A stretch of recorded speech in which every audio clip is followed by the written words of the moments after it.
The 1984 Ghostbusters is often considered to be a superior comedy in many movies today due to its unique blend of dry humor, slapstick, and wit, combined with a story that balances supernatural elements with relatable everyday issues. The chemistry between the cast members contributes to a natural, effortless humor that modern comedies struggle to match. Furthermore, Ghostbusters leverages practical effects and clever writing over the reliance on CGI and shock value, which holds up even today, 40 years later. To this day, funniest movie ever made. In my opinion, I get that. I know there's a lot of funny comedies out there, but this movie very well might be the most perfect movie ever made. And I second that. It's just effortless. We said that in the beginning. The way everyone acts, everyone has a certain part, a certain piece of the puzzle that makes this the funniest movie ever. And you just don't see that in modern comedies. Yeah. What's funny, what makes this movie so funny too, is just the way that the characters interact with each other. They don't really have to tell jokes. It's a look they give each other. It's the way they respond to one another. For instance, this movie is probably the most quotable movie of all time. Like, I use Ghostbuster quotes throughout the day just because. My favorite line in this, and again, it's not like they're telling jokes. It's just a response that Egon gives to Peter when they're on top of the building, and here's this 100-foot marshmallow man. Ray is gone nuts because he's about to cry thinking of his times back at the camp. And Venkman looks at Egon and he says, "Ray's gone bye-bye, Egon. What have you got left?" And Egon just deadpans. "Sorry, Venkman. I'm terrified beyond the capacity for rational thought." And he says it just so monotone. It's just like, that's your terrified voice. And that's his part. That is Egon's part. Think of him at the beginning of the movie. If somebody says, "What do you like to do?" and I look at them and I say, "I collect spores, moles, and fungus," they would look at me and like, "What? What?" Yeah, but when Egon says it, it's hilarious. Mm-hmm. He just, and that's his character. Yeah, just deadpan, very little emotion. Very rarely do you see him smile or laugh, or it's usually just, if he's firing the gun, he's got a big face. I mean, even when he walks out after they won, he walks out and just lights up a cigarette and everyone else is raving and jumping and screaming. Yeah. And he's just like, "What's up?" Yeah. Who that reminded me of, though? That style of comedy from a more modern show. Well, now it's like over 10 years old, but The Office. He reminded me of Dwight Schrute. And Bill Murray is almost like a less goofy Michael Scott. And if you watch how he's going for the ladies, he's if you made Michael Scott a little more of a jerk and a little more narcissistic, that's Bill Murray's character. But that does, to me, I'm curious to see what you think about this, expose the one weakness of the film, I think, is that the romance isn't really earned. Like, I don't see a reason why these two people should actually get together at the end. Really, he saved her life. Yeah. Well, yeah, he was flirting with her the entire time. He actually they were going out for dinner. He finally, he worked on her a little bit, worked on her, the scene out when she's hanging out with the violin player. Who's this stiff? Mm-hmm. He finally, just charmed her, kept charming her. And then it's like, all right, let's go out. Let's have one dinner. So he finally got there. And then when he showed up, she was possessed. So, and then when she was possessed, he stayed with her. Mm-hmm. He's like, "I'm here to help. I'll do what I can," and it was all about saving the world, but she's a part of the world. And the fact that he was flirting with her at the beginning, it makes sense that at the end, she's finally like, "All right, you've won me over." And it did show a different side to him. I did feel like this was how romances went in movies at the time. Yeah. Mm-hmm. So you guys didn't feel that same thing that I did, where it's like, this wasn't earned. No, I thought that's just his personality, how he comes out. He's a wisecracking guy. And yeah, he was definitely flirting with her and making jokes and trying to win her over. But when it came down to it, like that whole scene where she's possessed, I mean, she's trying to seduce him, which is something that he's been trying to get to this entire film. And here's an opportunity where she's trying to seduce him and he doesn't even give in to that. He sees the bigger picture. So you see a different side of Peter Venkman at that point. You realize, you know what, this guy he's not really a jerk. I never thought he was a jerk, but I think this kind of proves that he does have a more serious side to him. So, and I think all these characters have a lot of depth. I mean, all of them have a lot of depth. Ray is kind of a geek, but he's Dan Aykroyd. Extremely intelligent, and the techno babble that he can just whittle off the top of his head. Boom, boom, boom. I mean, I said it last time on the podcast, but one of my favorite lines is, you have to go up and talk to this ghost. Yep. Okay. Now I'm at the end. And it's like, this being has just walked through this magic portal of this insanely big staircase that's all lit up, and you got these demon dogs standing here, and it's like, all right, go talk to her. And what do you say? I mean, there's so many things, some people might go down on a knee or two and be like, please, try to reason with. And another one would be like, you might be tough. And it's like, you're not taking us. And, you can have a big Independence Day speech and we are the world, whatever. No, he goes official and just straight walks up, goes to the ghost, and he's so kind too. Yeah, very. He polite. Doesn't just walk up and start going. He's like, goes to the Gozerian. Good evening. He literally says, hi there. For this demon that is going to destroy the world. Hey, just so that's hilarious. Just that one line, 2 words, good evening. That's funny.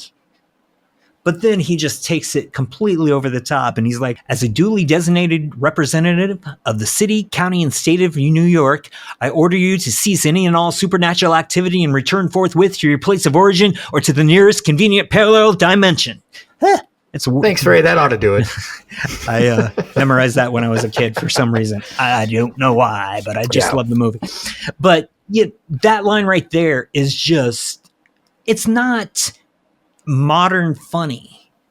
It's not old funny. It's just weird, which makes it funny. That's not something you would see. In modern comedies, somebody would walk up and say something and then drop an F-bomb and then they would all go at it, and it's like, oh, he said the F word. That's funny. It's either, how much can we swear or how much can we shock, which is kind of the same thing. I don't, and I'm not saying people are wrong for enjoying modern comedies. I enjoy modern comedies. For instance, I enjoyed Hangover. That's a 2000s comedy. I enjoyed it. It was fine. I laughed at it. And then it was popular enough they came out with part 2. So how do we make this funnier? Well, let's show a bunch of wangs. That's not That's funny what we to all me. wanted, right? That's actually uncomfortable. I don't want to see that. Right. But that's what they did. And it was just like, that's not true comedy. And it's gotten to the point where it's like everyone is shocking. And it's like, how shocking can we get? And let's go further. Let's go further. Let's go further. It's like, I love the TV show The Boys is a pretty popular one now, but they're kind of in that shock value thing where it's like, how bad can we make it? What can we do to shock people? And it's like, I don't think we need that. I think people are used to seeing it, but you don't need it. It just write a good story. And I don't need to see the wangs or, I mean, in The Boys, they go to this party and one of the people throwing the party puts a camera in the toilet and then they show it on the screen. No. Yeah, nobody wants to see that. And that's what they do with comedies, and there's funny moments in like Superbad or the Vince Vaughn wedding crashers. You know, there's funny lines in that, and there's funny moments, and you know, it's an interesting story. But again, it's just like, let's throw some shock value into it. It's proven by this movie that still holds up 40 years later, where they had a 25-year-old lull. Yeah, there was nothing going on forever. Nobody, yeah. They weren't making movies. They weren't making cartoons. Drew mentioned it. They made a couple video games here and there, but they weren't doing anything. And yet it's still as popular as it is today. That opening scene really drew me in. It was pretty funny. Like when he's doing his psychology experiment with the two students, and the one the cards keeps guessing wrong, and he tells her she's right, and the other student keeps guessing which card he's holding up correctly, and he says he's wrong. I didn't remember that I knew this movie well from childhood, but I didn't remember the intro. And it was almost like I saw that part for the first time. And that really did draw me in. That was a different kind of comedy.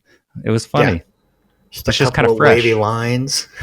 It's what it is. And he's like, sorry. Zaps him. I mean, and another thing about Ghostbusters is this is one that I have watched with my children. Like my kids are a little older now. My youngest is now 6, but even he's seen this movie and he knows it. And it's one of those that you can sit and watch, and there's a few adult, jokes in there, but for the most part, it appeals to everybody. And I think that's another reason why this movie can hold up for so long. I mean, everybody knows the theme song. Everyone knows who Slimer is. Everyone knows the Stay Puft Marshmallow Man. And it's just brilliant. And the casting couldn't have been any better than what they did. Sigourney Weaver playing Dana Barrett was perfect. Annie Potts played Janine. Perfect. The New York accent that she had every time she answered the phone. And even the great Rick Moranis as Louis Tully. You can't pick a better person to play that role either. I mean, it was... he's one of the funniest... Oh, my gosh. There's a bear in my apartment. Talk about underrated comedians. Rick Moranis is... so funny. The greatest thing ever. Yes. one of the funniest ever. He's right there under Bill Murray. I mean, it just hit me, and I looked it up. Now, we're not talking box office budget. We're talking tickets sold. Ghostbusters has sold, is number 37. All time? All time of the most tickets sold. Oh, wow. And I was looking through the rest of the movies, 36 down, not one comedy. Really? Wow. So Ghostbusters has sold the most tickets of any comedy. The comedy that has sold the most tickets. You got like Grease is 28, but that's a musical. That's a musical. That's not a comedy. That's a little bit different. Avenger movies, they're not comedies. They're funny, but they're action movies that have jokes. This is a comedy with a little bit of action. So, the fact that, that proves it right there. Funniest movie of all time, because there's not another comedy movie that sold more tickets. Mm-hmm. That makes me feel a lot better, because I came into this trying to persuade people that this is the funniest movie of all time. And it's proven for me right there. It's right there. So any comments down that are negative, well, just because I'm right. That's right. So anyway. So if anybody has not seen this movie, I don't know what you're waiting on. They do have another one coming out, and it's officially the 4th movie. There's one movie that we dare not speak about. We can talk about. I guess we'll talk about that some other time. Yeah, we'll probably talk. Not about in this one. Anyway, if you ever have a spook, specter, or ghost in your house, give the Ghostbusters a call, because we're ready to believe you.